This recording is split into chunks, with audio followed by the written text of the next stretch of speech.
So if I tap W, then that gives smoothing to my object and adds a subsurf modifier. But now if I tap W again, instead of repeating those commands, it will ask, does this object have a subsurf modifier? If so, then just increase these subdivision surface levels when you hit W. So say you were to double right click and create a monkey here. You can just tap W a few times and now you have a very smooth, nice object to work with. Also, when you use the W command in Sensei format now and you hit tab to go into edit mode, you'll see automatically that the editing cage looks different than it used to.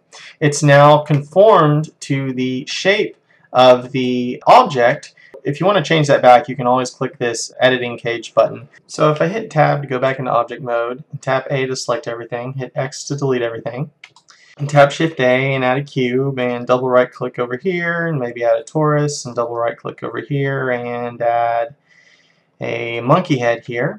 So not only is the subdivision surface key W smarter, but it can handle, instead of one object, all objects. So if I were to hit A to select everything and I press W, then it adds a subsurf modifier to all these objects, and if I tap W again, it will just increase their subsurf levels. So this works for most of the other modifier hotkeys I have too. If I hit X, delete all that, double right click, add another monkey head. If we press Shift D, this adds an array modifier. But if we press Shift D again, you'll see it just increases the count. So this is a really speedy, nice little trick we have here.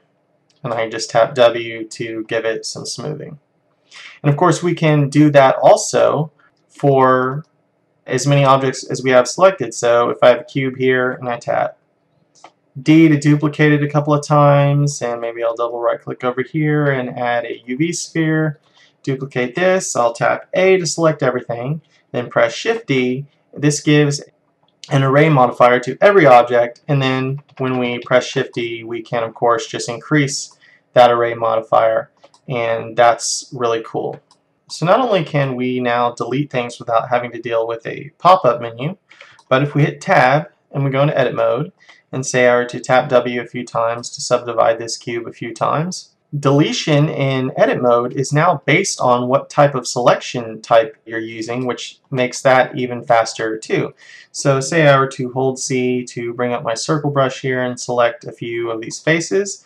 When I tap X, there's no menu, there's no questions, there's no time wasted. It just deletes the faces based on the type of selection you're using. So one of the great things about Sensei format is that by default the camera is set up with a camera targeting system. So that has now been further integrated and evolved in this version of Sensei format as well. It used to be when you clicked on the camera, up here in a segmented little area you would then see an option for a camera target, which was nice, but once again it was having to draw an entire other screen, wasting resources, and it would only work for this one camera. Now whenever you create a camera, it will by default include under depth of field this option for camera target.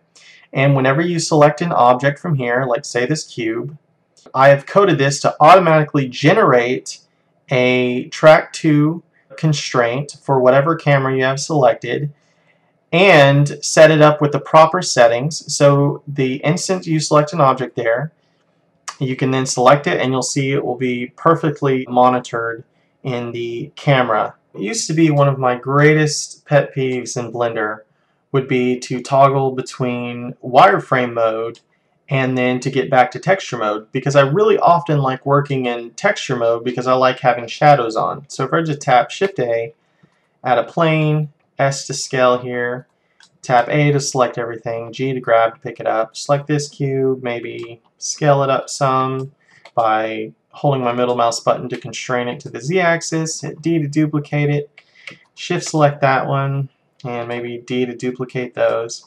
And then so if I tap Alt-Z, this will send me into texture viewport shading. But one of my hugest annoyances in Blender would be I would tap Z because I would need to be in edit mode or see something or change something while in wireframe mode, and then I would tap Z, and in my mind I would be expecting to go back to texture viewport shading, but it wouldn't because it would automatically go back to solid.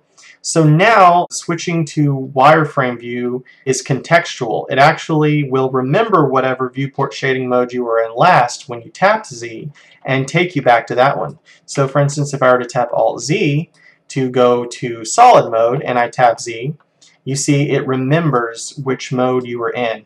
Say I were to hit 1 to go into front view, hit G to grab, hold Control to constrain this cube, and move it over here. If I wanted to rotate this cube around its center, I just tap R to rotate. But if I wanted to rotate around the 3D cursor, I have to come down here and switch this pivot point to 3D cursor. So now we can just quickly tap Shift Space, and when we do, we are now using the 3D cursor as our pivot point. And when we want to go back, we tap Shift Space again, and we are back to using the standard median pivot point there. If I were to shift select all of these monkey heads and tap J, then I would join them all now into one object, such that if I hit tab to go into edit mode, you can edit any of their faces there. So it's all become one object. But if you wanted to separate these objects, it's kind of a longer, more drawn out process, but not anymore. We can tap J to join objects, and now when we want to break them apart, we just tap Alt J. And so see, now every object of these objects that were separate now have their own single origin point and are separated. So that's really sweet too. So I'll tap A to select all of that, Shift A, and add a plane, S to scale, and then I'm going to go ahead and hit tilde key to maximize my view here.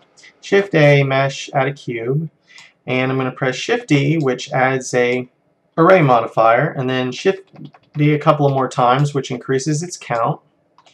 Then I'm going to hit D to duplicate it all, and shift select that, D, and shift select these, D, and shift, shift, shift, shift, all of these. And then I'll just hit D to duplicate those a few times, like that. And then I'll tap A to select everything, and then double shift select this plane to deselect it. I'm going to hit T to bring up my tools, and then I will select Add Active to all these cubes. Then I can press Alt J. So these have now all become now their own individual object. I can select the plane, select Add Passive, and I'll go ahead and tap Alt Z to put myself in texture viewport shading, S to scale this plane out a little bit more, and then maybe I'll just hit G to grab, middle mouse to constrain to drop a little bit, and now when I press play, boom, and then I can hit R to rotate this plane and move these cubes around like this, and very quickly we're having a lot of fun with these new hotkeys.